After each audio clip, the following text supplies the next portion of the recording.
Welcome back everyone. नमस्ते सभी को। आज घटस्थ योगा श्रृंखला महर्षि घिरंट में हम आकाश तत्व को थोड़ा बेहतर तरीके से जानेंगे, ध्यान योग समाधि को पूर्ण तरीके से समझने के लिए।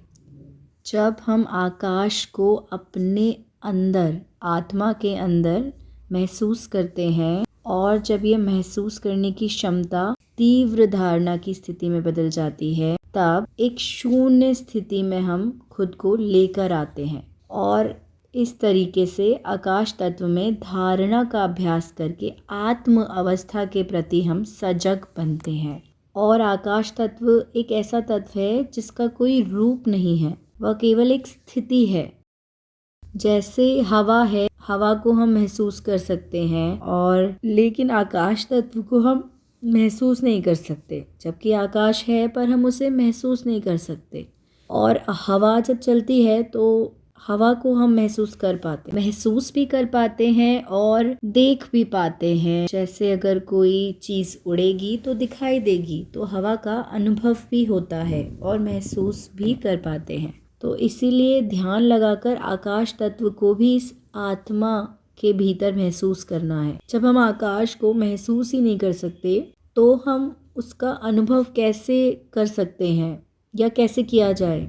आकाश तत्व स्वयं में सभी तत्वों का आधार माना गया है। सभी तत्व आकाश के भीतर ही स्वयं को प्रकाशित करने में सक्षम हो सकते हैं। आकाश तत्व जो भी इस पृथ्वी पर जितनी भी चीज़ें हैं ना, वह आकाश तत्व में ही मानी जाती हैं कि आकाश तत्व से ही बनी है, ऐसा माना जाता है। आकाश तत्व को व्यक्त और अव्यक्त जगत की सीमा रेखा माना गया है और उस अनंत आकाश में ही शरीर और चेतना लीन हो जाते हैं और इसी तरह अपरा क्षेत्र में आगे बढ़कर परा क्षेत्र में प्रवेश करके हम मनुष्य को आत्मा का अनुभव होता है। और जो यह आकाश तत्व होता है, यदि आकाश तत्व को अपने भीतर कल्पना करेंगे तो भी ध्यान की उसी अवस्था पर पहुँचेंगे जो कि आप लॉजिकली भी आकाश तत्व को खुद के हमारे अंदर महसूस कर सकते हैं, समझ सकते हैं। वो कैसे?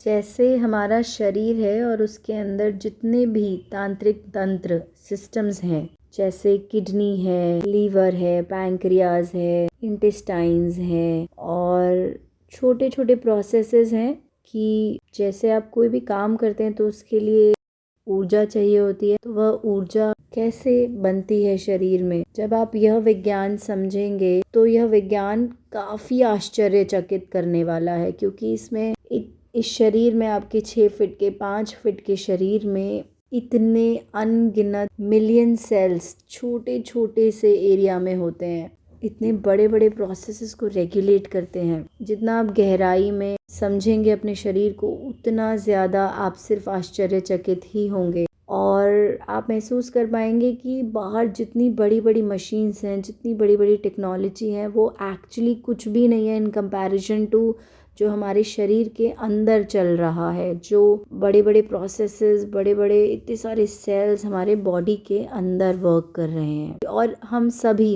यह सभी चीज़ें आकाश तत्व में आती हैं।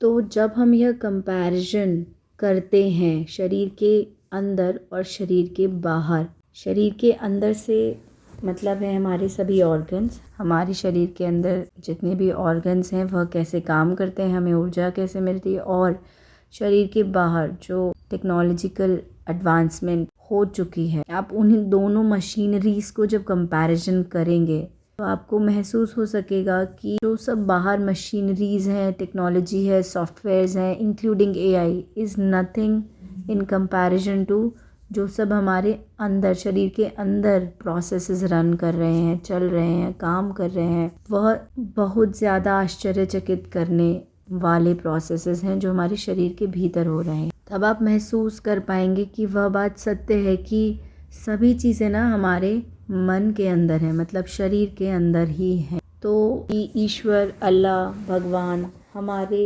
ही अंदर है सब कुछ। हमें कहीं भी बाहर ढूंढने की ज़रूरत नहीं है। कोई भी प्रॉब्लम, कुछ भी दुविधा हो, घबराने की ज़रूरत नहीं है, चिंतन करने की ज़रूरत है। चिंतन उस स्थिति तक कि आप ध्यान की अवस्था तक पहुंच जाएं अपनी किसी भी प्रॉब्लम को लेकर। यहाँ तक सुनने के लिए आप सभी का बहुत धन्यवाद। अब कल जारी रखेंगे।